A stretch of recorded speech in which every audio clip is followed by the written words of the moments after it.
Bien, el presidente Piñera concretó el tercer cambio de gabinete durante su actual mandato. 8 carteras tienen nuevos ministros, aunque algunos nombres ya eran parte del equipo del mandatario. Entre ellos, Gonzalo Blumel, quien pasó de la Secretaría General de la Presidencia, trabajó en el Congreso, a ser el jefe del gabinete, a la cartera de Interior y Seguridad Pública. ¿Cómo analizan estos cambios desde la oposición? Bueno, lo queremos saber en la voz de Marcelo Díaz, diputado del Partido Socialista, que nos acompaña esta mañana. Diputado, bienvenido. ¿Cómo le va? Muy bien, Gonzalo, gracias. A ver, sin perjuicio que los cambios de gabinete no resuelven los problemas, menos en estas circunstancias, ¿en qué contribuye este cambio, cree usted? A ver, yo creo que tú dijiste algo que es muy cierto. Los cambios de gabinete en general no son siempre la solución, a veces sí, pero en condiciones como las actuales no son la solución definitiva. Con todo, yo valoro en general los nombres. Creo que el ministro Blumel ha demostrado una capacidad de diálogo, de ser capaz de conversar, de flexible, y creo que hay tanto en él como en la ministra Carla Rubilar, incluso Felipe Ward, con quien yo tengo diferencias profundas, pero que mi experiencia de trato con él en el Congreso como diputado, incluso después como ministro y él siendo diputado, siempre fue cordial y de mucha conversación. Creo que hay un tono más dialogante en el equipo que el presidente eligió para su comité político. Y eso ayuda por último a generar condiciones de conversación política que creo que estaban bastante deterioradas. Así que más allá del juicio que uno tenga sobre las personas, que yo en general es positivo, lo debo decir, creo que el punto no está ahí. A mí lo que me preocupó, más que la señal del cambio de gabinete, insisto, me parece acertado algunos nombres, me faltaron otros, para ser bien honesto, pero eso es decisión del presidente, es el discurso del presidente. Primero por su débil mención a un hecho que yo creo que es de la máxima importancia, que es las graves violaciones a los derechos humanos a los que estamos asistiendo. Ayer en Valparaíso, sin ir más lejos, hay un video dramático en el que un carro lanza agua, atropella de frente a un manifestante. La represión injustificada de la marcha pacífica multitudinaria que se realizó en Valparaíso y en Viña del Mar, con niños, niñas, familias en las calles, sin ninguna justificación. Con la misma fuerza con la que he condenado ayer, a pesar de las críticas de algunos, los actos de vandalismo que ocurrieron en Santiago. Pero no puede haber impunidad en materia de violación de los derechos humanos. Yo no vi en el presidente una enérgica condena a esto y yo espero que tanto los tribunales de justicia como la misión del Alto Comisionado de Derechos Humanos hagan su pega y que todos respaldemos la labor del Instituto de Derechos Humanos. Incluso como Partido Socialista estamos evaluando presentar querellas también en este campo, porque no puede haber impunidad, eso es fundamental. Y eso en el discurso yo no lo noté, no lo vi, lo sentí débil. Pero un segundo tema también grave o delicado, es que el presidente cierra su intervención diciendo enviado al Congreso una amplia y profunda agenda social que se hace cargo de las demandas. Y la verdad es que esta agenda social que el gobierno envió tiene cosas positivas, pero no mueve la aguja en términos de desigualdad ni responde a las demandas ciudadanas. De lo contrario, habríamos visto otra reacción de los ciudadanos. ¿Cuál hubiera sido un anuncio para mover la aguja? Mira, yo creo que aquí hay tres cosas. Efectivamente, tenemos que despachar esta agenda corta. Pero el presidente tiene que tener flexibilidad. Por ejemplo, tiene que escucharnos ya, si no quiere escuchar a la oposición, que escuche a su partido, que le dice, mire, separe la reforma previsional, despachemos rápido el aumento de las pensiones básicas y solidarias, que en eso hay acuerdo y se puede despachar por unanimidad en 24 horas, pero no siga amarrando el debate sobre el modelo previsional al aumento de las pensiones hoy día, porque sobre eso tenemos diferencias de fondo. Tanto así que hoy día Chalper, Belolio y otros parlamentarios de derecha se acercan mucho más a lo que fue la propuesta de la presidenta Bachelet. O sea, hay más gente abriéndose la idea de un nuevo sistema previsional que reemplace al actual modelo de AFP, que demostró su fracaso, que no dio el ancho, que no es capaz de otorgar pensiones dignas. Y sin embargo el presidente nos envía indicaciones a ese proyecto pensando que vamos a aprobar un proyecto que no tiene ninguna viabilidad. Parlamentarios de derecha se han abierto a discutir el impuesto al 1% más rico. La diputada Paulina Núñez planteó, yo lo respaldo, aquí en un foro o en otro canal, el royalty minero, porque el presidente nos dice esta agenda va a significar una reasignación de $400 millones del propio presupuesto. O sea, vamos a sacar plata de otras partidas del presupuesto para financiar esta agenda. Entonces eso quiere decir que vamos a jugar con la misma plata. Es lo que se dice vestir un santo para desvestir otro. Entonces ya tenemos un problema.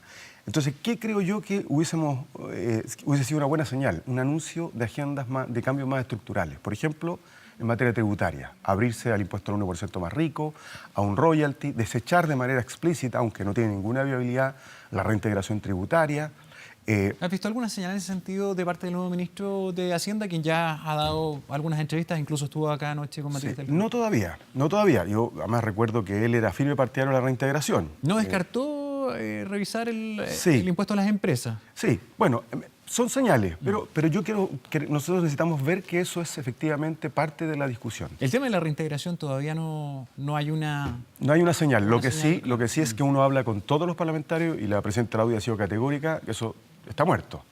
Pero el que tiene que decir eso no va a ir es el gobierno.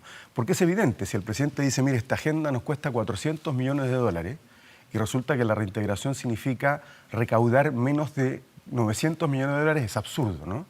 Y aún así, el Estado requiere más recursos para poder mejorar los ingresos, porque, por ejemplo, el presidente plantea una cosa que nosotros podríamos aprobar, el ingreso mínimo garantizado, pero focalizado a las pymes, porque si no le estamos subsidiando a los grandes grupos económicos los ingresos que ellos deben pagar.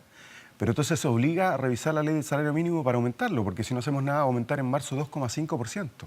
Pero además, cuando tú aumentas el salario mínimo, incluso aquellos que no lo ganan, tienen algunos beneficios porque eso impacta, por ejemplo, en las gratificaciones. Nada dijo respecto del sistema público de salud. El proyecto del subsidio de los medicamentos. Claro, súper bien. Eventualmente podría ayudar a que las familias tengan un alivio en el valor de los medicamentos, pero si tú no te abres a fijar precios, vamos a seguir subsidiando a los laboratorios y a las farmacias que nos cobran los medicamentos más caros. Diputado, volviendo al tema del cambio de gabinete, hubo cambios importantes. O sea, no es menor la salida de Andrés Chadwick. Chadwick es una persona con bastantes ingredientes que para el presidente eran relevantes. Su mano derecha. Trabajó con él en su primer gobierno, siempre ha sido su persona de más confianza. Sale él, pone a Blumel. Pero llama la atención, y he leído más de algún análisis al respecto, en que algunas carteras sectoriales que no son del comité político, donde se habían generado varios de los problemas que de una manera habían contribuido a este estallido, de alguna manera. Por ejemplo, transporte. Por ejemplo, el área salud, donde hay mucho movimiento también ahí a nivel gremial. No hubo cambios en ese. No hubo cambios, y eso son malas señales, porque el ministro Malek dice una cosa buena. Hoy me estoy convenciendo que es bueno fijar los precios. Pero acto seguido estamos discutiendo en la Cámara, y hoy día se vota, entiendo, el proyecto de seguro catastrófico, que tiene dificultades porque fija deducibles que son muy altos. Entonces, para gente de menores recursos, nunca va a operar. Porque si tú tienes un deducible de 1 millón de pesos y tu ingreso mensual es de 200.000 pesos, el día en que llegues a cubrir el 1 millón de pesos ya estás en la ruina, ya quebraste, tu familia se arruinó. ¿Y qué nos dice el ministro? Es que no por una marcha voy a cambiar un proyecto de ley. Entonces tú dices, bueno, seguimos con ministros con cero empatía respecto a lo que está ocurriendo en el país. Y yo creo, y aquí voy al tema de fondo, a mí me faltaron, por ejemplo, cambios en ese ministerio, en educación también. Yo creo que es muy difícil que este gobierno sea el que impulse estos cambios estructurales porque va contra su propia naturaleza, contra su propia identidad, su propia forma de mirar el país. Desechar su programa y traer otro a la mesa que no lo representa.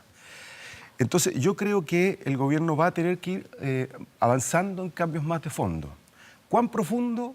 Es hasta donde le dé la voluntad al presidente. Entonces mi pregunta es, cuando el presidente le raya el discurso, con su discurso del campo de acción al gabinete, no los empodera para avanzar en eso. Yo espero que esto cambie. Escuché al ministro Blumel esta mañana decir que muchas cosas se pueden conversar. Bueno, yo espero que tengamos un jefe de gabinete que tenga poder y que no esté restringido por esta suerte de capacidad de comprender que las demandas de la gente son mucho más que 3, 4 pesos, 20.000 pesos en el salario mínimo. ¿Qué señales de Blumel han para usted significado un cambio? Por ejemplo, en materia de seguridad. Él es ministro de Seguridad Pública, además, y estamos en un momento crítico al respecto. Así es. Ahí él ha reiterado varias veces, no está en nuestro plan estado de emergencia otra vez. Me parece correcta esa decisión. El orden público tiene que ser controlado vía Carabineros. Nosotros tenemos que dar señales y por eso es que yo ayer condené los hechos vandálicos en Santiago y he condenado también los hechos vandálicos en Valparaíso, porque así como nosotros celebramos y valoramos la masiva concentración de Santiago, de Valparaíso y de todas las regiones de Chile, nos parece que eso es lo que legitima y da fuerza al movimiento social y estos grupos, y eso hay que condenarlo. ¿No? El incendio de un edificio donde hay gente no ayuda a la lucha social. Al inicio de la entrevista, cuando dice usted que ha condenado el vandalismo y a pesar de las críticas, ¿por qué hay gente que critica que se condene el vandalismo? Porque hay algunos que, y quizás tienen razón en un sentido, ¿no? En la rabia, ¿no? Que dicen, es que las marchas pacíficas no han conducido a nada, es que la violencia la han generado ustedes porque no han hecho los cambios. Y puede que todo eso tenga ideológica o filosóficamente una explicación. Uno podría decir, bueno, claro, hay violencia de todo tipo, el abuso es una violencia. Que dos empresarios corruptos terminan haciendo clases de ética mientras un vendedor ambulante termina preso, evidentemente es un acto de violencia institucionalizada del Estado, de injusticia. Pero hay que distinguir eso con pensar que si uno quema un edificio, si uno vandaliza y atemoriza a la población, eso va a contribuir a que las cosas cambien. Ahora, hay un sector que es menor, claramente, obvio, como siempre ha pasado. En la época de las marchas estudiantiles era la misma discusión. Ahora, esto ha sido mucho más radical, sin duda. Pero estamos hablando de un grupo acotado que no cree en el diálogo, no les interesa el caos. El caos es una herramienta para mantener la denominada causa. Que la gente también condena. El usuario que se ve afectado en las mañanas nos lo dice en la entrada del metro. Oye, pucha, sobre todo les duele el daño al sistema de transporte que ya siempre ha sido difícil e ineficiente. Solo me pregunto, ¿qué pasa con nuestras herramientas para entonces acorralar, detectar, aislar a este grupo que es menor? Lo pregunto porque, a ver, si estamos tan en jaque, si hay N teorías de conspiración, acá se ha hablado incluso de un ataque internacional, en fin. Alienígena también. Bueno, pero ¿se imagina usted si nosotros estuviéramos ante una amenaza de seguridad nacional o una eventual guerra? O sea, si no somos capaces de controlar eso, entonces, ¿qué?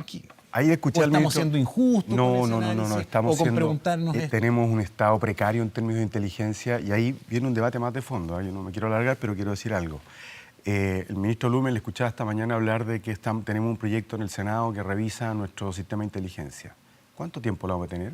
9 años, como estuvo la ley de prescripción de delitos sexuales, si sabemos que tenemos un problema serio y severo de inteligencia del Estado para detectar estas cosas. Fíjate que yo vi ayer recién en la noche el panfleto de la marcha de los guerrilleros, que convocaba a este tipo de marcha, lo que vimos el día de ayer. Nada tiene que ver con la convocatoria de la marcha del día viernes. Sábado, los días ya, y para hoy la convocatoria de hoy es otra. Es otra. Entonces, yo creo que eso no puede demorarse 9 años. Creo que hay un ritmo legislativo extenuante, agobiante, insoportable. Mucho antes de esto, yo presenté un proyecto de ley para que los diputados trabajáramos de lunes a viernes, igual que el Senado, las 3 primeras semanas y la distrital fuera completa. Porque tenemos proyectos que salen... Lo decía yo ayer en la Comisión de Constitución cuando estábamos discutiendo el proyecto de reforma de disminución de parlamentarios. Decía, mire, el dogma no es el número, el dogma es la representatividad y la eficiencia. O sea, si ustedes me dicen que vamos a ser más eficientes, perfecto, seamos más eficientes. Pero no puede ser que nos demoremos años en sacar leyes. La reforma de igualdad entre hombres y mujeres que presentó este gobierno hace un año, más de un año, fue aprobada por unanimidad por la Cámara de Diputados. Yo entiendo que ni siquiera se ha visto en la Comisión de Constitución del Senado.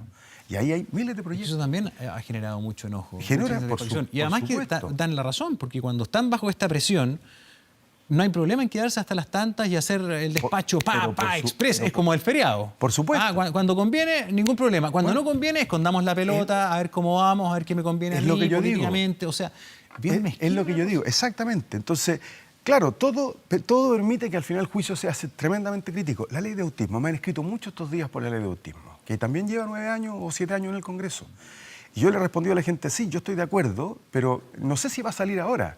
Pero claro, ¿cómo le dice a alguien que lleva 7 o 9 años esperando que hay otras urgencias? Entonces, ahí tenemos que revisar muy profundamente el régimen político y ayer se abrió esa discusión en la Comisión de Constitución, por ejemplo, un régimen unicameral o cambio de los procedimientos del Congreso. Pero fíjate que todo esto tiene, a mi juicio, y que tiene que ver con lo que yo creo que el presidente tiene que abrirse a escuchar y a considerar. Yo creo que es difícil para este gobierno hacer reformas estructurales. Yo creo que este gobierno no va, por ejemplo, a cambiar de raíz el modelo de la AFP. Este gobierno no va a cambiar de raíz el modelo de la ISAPRE. Este gobierno no va a cambiar de raíz el modelo que protege el régimen privatizado de las aguas, que son parte de las demandas de la gente. No lo va a hacer. ¿Por qué? Porque va a contrapelo de su propia ideología, de su propia filosofía de ver las cosas. ¿ah? Yo siento, por ejemplo, que Manuel José Sandón apunta directo cuando dice, mire, si es que el corazón del problema está en el segundo piso, porque ahí están todos los defensores del neoliberalismo, partiendo por Cristian Laroulet. Entonces, ¿qué cambio va a haber si ellos creen que el modelo chorreo es el que funciona? Y resulta que el chorreo chorrea, pero chorrea a gotita, es como riego por goteo.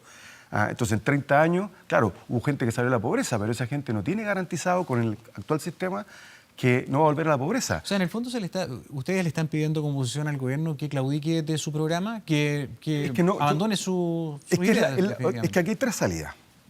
Una que yo creo que es un callejón sin salida, que es la que yo creo que el gobierno está apostando, que es al desgaste, que la gente se canse, que llegue el miércoles y el feriado largo termine por matar esto, y eso no va a ocurrir. Es un error, presidente. Si usted cree que eso va a ocurrir, eso no va a ocurrir. La gente va a seguir movilizada. Puede que algunos se vayan de vacaciones, pero el lunes vamos a volver a tener movilizaciones porque la gente sabe que no ha conseguido nada.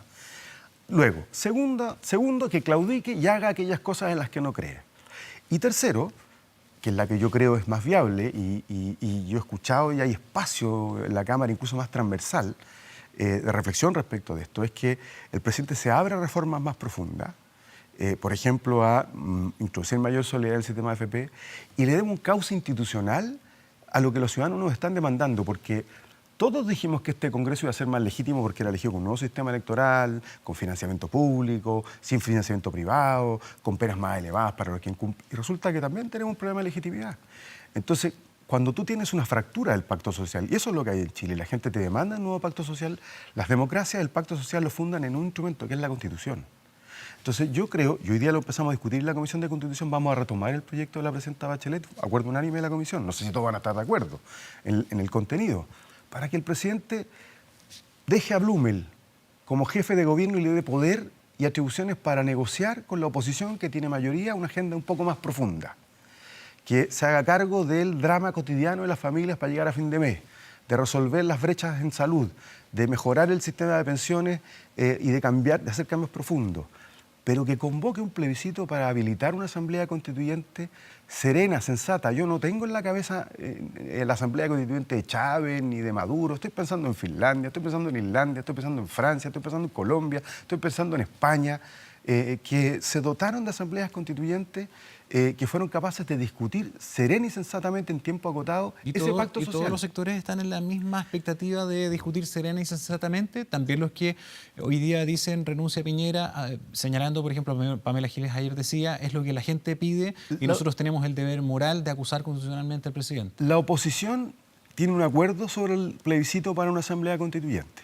Y yo sé, no me corresponde a mí hablar por ellos, que hay parlamentarios de Renovación Nacional que no descartan y más bien creen que es una posibilidad, porque tú no puedes preguntarle a 3 millones de personas en la calle lo que piensa, pero sí puedes, por la vía de la representatividad, generar un espacio de representación para que esas personas discutan. Si tú miras el proceso constituyente y miras la encuesta que se hizo después, que se ha visto poco, pero que una encuesta más grande que la encuesta CEP y más grande que la encuesta Bicentenario, que la hicimos antes de que yo me fuera de ministro, eran convergentes. La gente no quiere dar vuelta al país como si fuera un calcetín. Lo que quiere es que la Constitución no sea un impedimento. Yo he hecho pedagogía estos días contando algo. Todos nos demandan a nosotros rebajar la dieta parlamentaria. Tú sabes que para rebajar la dieta parlamentaria el primer paso, que lo dimos la semana pasada, es derogar el artículo 62 de la Constitución, que para derogarse luego tiene que tener 2/3 en la Cámara y 2/3 en el Senado. Es decir, la Constitución no es un problema de los políticos, es un obstáculo para resolver el tema del agua, el tema de la salud, el tema del litio, el tema del sistema previsional, todos los temas, porque esta es una Constitución hecha para que las cosas no cambien. Entonces, llegó la hora de que ese pacto social lo funden. Y yo creo que sí, más allá del tema de la acusación constitucional contra el presidente de la República, que está dentro de la Constitución, así que no es un hecho extrainstitucional y que yo creo que se va a presentar, nosotros hemos sido súper transparentes porque creemos que a la gente hay que decirle que esa es una acusación constitucional de escasa o nula viabilidad, porque a diferencia de la acusación contra un ministro requiere 2/3 en el Senado para ser apoyada. Y la oposición no tiene los 2/3, o dicho de otro modo, la derecha tiene los votos suficientes para rechazarla. Y yo creo que sí es importante decírselo a la gente. Y segundo, lo que nosotros no queremos es que el Parlamento sustituya en la discusión y las demandas de la gente, porque entonces lo que puede ocurrir, y eso sí que sería tremendamente grave, porque yo estoy preocupado, que las demandas de la gente terminen en nada. Y entonces ahí los mensajes que recibía yo ayer críticos a mi condena a la violencia, que me decían que hemos conseguido las marchas pacíficas, se convierten en dogma. Entonces la gente empieza a decir si no conseguimos nada. Yo creo que esto no puede no terminar en nada. Y no terminar en nada significa un nuevo pacto social que garantice 3 cosas o 4 cosas. Primero, que los bienes públicos tengan un piso. ¿Qué son los bienes públicos? Que tú sepas que la educación de tus hijos es de calidad. ¿Qué pasa hoy día? Mucha gente se titula, ingenieros, abogados, miles de profesiones, pero terminan ganando 300.000 pesos o 400.000 pesos en cualquier cosa que no es su profesión. Que te enfermas y te viene el terror no solamente por tu enfermedad, sino por si la vas a poder pagar. Y que si te jubilas, vas a vivir una vida miserable. Estos bienes públicos en todas las sociedades del mundo las provee el Estado, los pisos. Chile está en condiciones. Ahí tiene razón, por ejemplo, lo que dijo Lagos. Chile es de los pocos países donde crece el PIB, pero la carga tributaria no crece. Entonces, una reforma que yo esperaría que el presidente anuncie y haga, porque hay votos para ello en el Congreso, es el impuesto a los superricos o el impuesto combinado con el impuesto a la herencia y el aumento del royalty. Eso daría recursos al Estado para que su agenda sea más ambiciosa y tengamos un piso mejor. Y esta convocatoria, el presidente debiese, a partir de ahora, esa es mi invitación, ser más jefe de Estado y menos jefe de gobierno y darle un cauce institucional y democrático de participación a la gente. Yo creo que no hay otro que un plebiscito para una asamblea constituyente. Muy bien. Diputado Marcelo Díaz, gracias por venir. Muchas gracias. Que tenga buena jornada. Gracias, Gonzalo.